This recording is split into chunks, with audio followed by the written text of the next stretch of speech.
Порой даже звери, оказывается, куда надежнее и отзывчивее людей. В хижину одного пожилого мужчины, что располагалась прямо в тайге, пробрались бандиты, сбежавшие из мест заключения.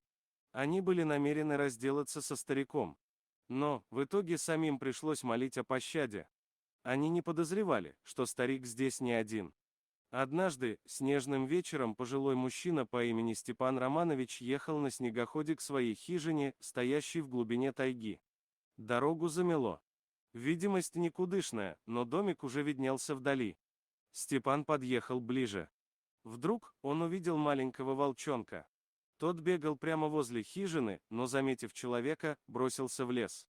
Степан Романович решил, что волчонок, должно быть, отбился от стаи.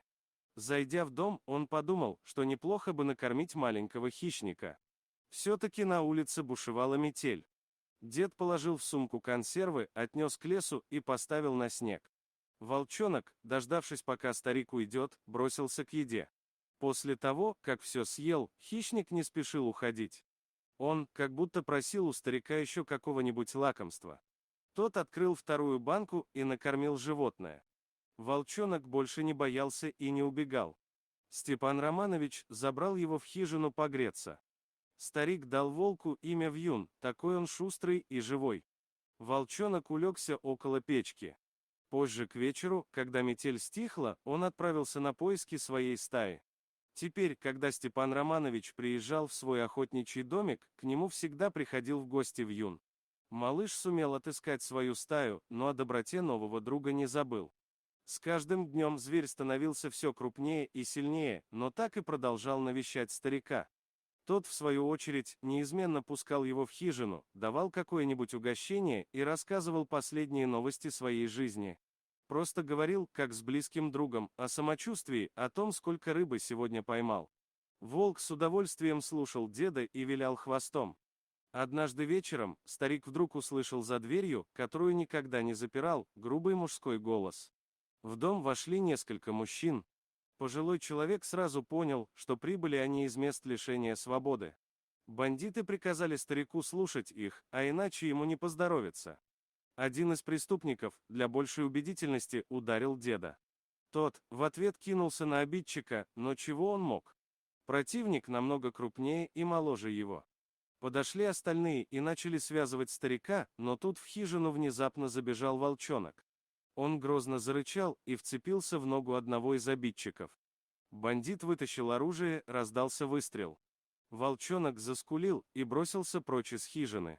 Уголовник с довольной усмешкой повернулся к приятелям, но не успел сделать и шагу.